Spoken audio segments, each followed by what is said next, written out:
This is the top 10 greatest comic book cover artists ever. Starting the list, number 10, Todd McFarlane.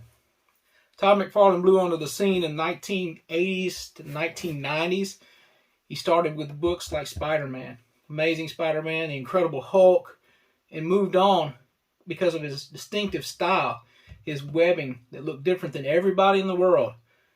Todd made everything look sexy, and that's what he wanted. He got his first solo issue, Spider-Man #1, and it blew the audience away. Now this caused Todd to realize that these artists, they were not getting what they wanted, right? They weren't being able to keep their own distinct properties. So what he did, he branched off, founded Image Comics with several other artists.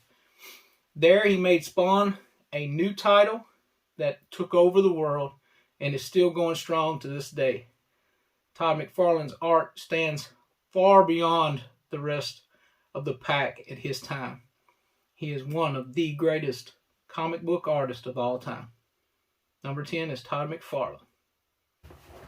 Number 9, John Romita Sr. John Romita Sr. blew onto the comic book scene with The Amazing Spider-Man. He started making things like nobody had seen before. He took over for Steve Ditko and changed Spider-Man into his own comic. To this day, John Romita Sr. is listed as one of the top comic book artists of all time and one of my favorites. Number 9 is John Romita Sr. Number 8, top comic book artist, Adam Hughes. There's very few people in this world that draws a female figure better than Adam Hughes. He is one of a kind. Some of his books will blow your mind, and his line work is amazing. You can always look at his art and tell it by his distinctive black line markings on the outside edges of the figures. If you will watch, Adam Hughes' art is everywhere. If you ever get a chance, get that signature on one of his books. Number 8 is Adam Hughes. Number 7 is Will Eisner. Will Eisner did things that nobody thought were possible in his day.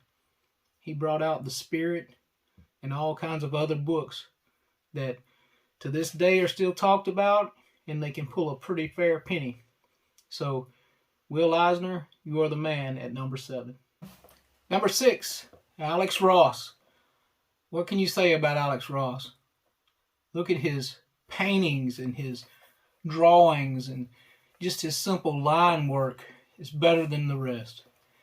He does things that looks like it came right out of the 1950s, but yet is fresh as can be. His work on Marvels brought him into the forefront, and now he's one of the premier comic book cover artists of all time. His paintings go for a pretty penny also, so keep an eye on Alex Ross. He is one of my favorites and probably a lot of other people's favorites. I know one of my favorite books that he did was The Immortal Hulk #25. That is a beautiful cover, but he's got a lot of beautiful covers. So just keep your eyes out. Get those Alex Ross books. Number 5, Boris Vallejo. Boris came out around the 1970s and 1980s with his painting style.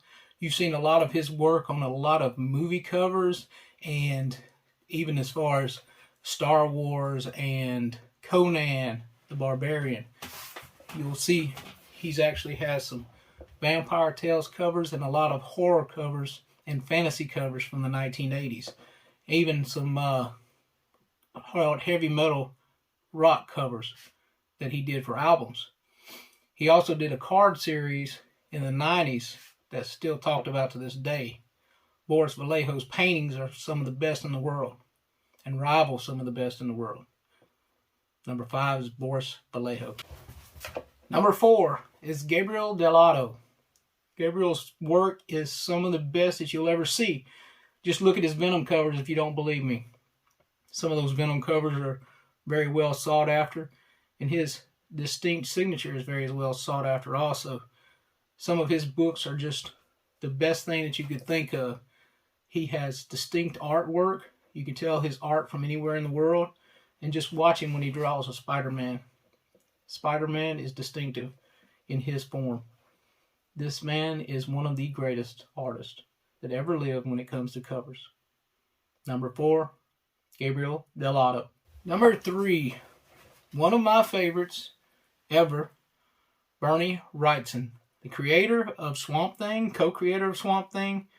He also did books like Frankenstein. He had work on Batman. He had work on the Incredible Hulk even in the 80s. This man has the most wonderful art when it comes to the macabre. He knows his horror books, or knew them, because he has passed away since, but he was one of the best horror artists of all time. You cannot beat this man when it comes to horror. When you come to the king of the macabre, it's only one, and that's Bernie Wrightson at number 3. Number 2 on our list, you have to go way back to the golden age, because that's where he started.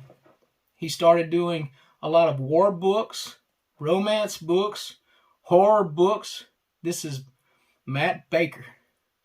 Some of Matt Baker's work is sought after highly, like Phantom Lady. His work on that book pulls high dollar at auction. That book right there is a lot of people's grails. Even his off-the-wall books, like certain romance books, will draw a pretty penny. This man knew how to draw. He was very special at it, and he was the first black man to ever be in comic books as far as an artist is concerned. He broke the mold, and he had art that was unbelievable, and his female form is still talked about to this day, and people that are even on this list, like Adam Hughes, imitates his art when it comes to women. And if you don't believe that, you can ask Adam Hughes himself, because he'll tell you. Matt Baker is one of the best artists when it comes to the female figure, even to this day. He was something special, and he died before his time. Matt Baker is number 2. Number 1. What can you say about this guy? He did comic magazines, comic covers. He's been there since the golden age. He did everything in the world that you could think of, and some things that you didn't even know that he touched. His name is Frank Frazetta, and he's number 1 on our list. Frank did vampire books. Frank did fantasy books. Frank did horror. Frank did romance. Frank did everything under the sun. When later on in life, Frank had a stroke, and he is one of the greatest painters, let me say. He taught himself how to paint with his left hand after he had a stroke, and still some of his best work came after that. This man is no doubt, by far, in my opinion, the biggest, best artist of all time when it comes to comic book covers. His work on Eerie, Vampirella, you probably saw him as on Vampirella number 1. These books are all classics. All of them. And it's because of him that they're classics. Frank Frazetta himself was a classic. He's one of the greatest artists, and we miss him dearly. Thank you, Frank Frazetta, because you're our number 1 artist. Hey guys, remember to like and subscribe. We're here all the time. Need your help. Hit that subscribe button. Come on back, okay?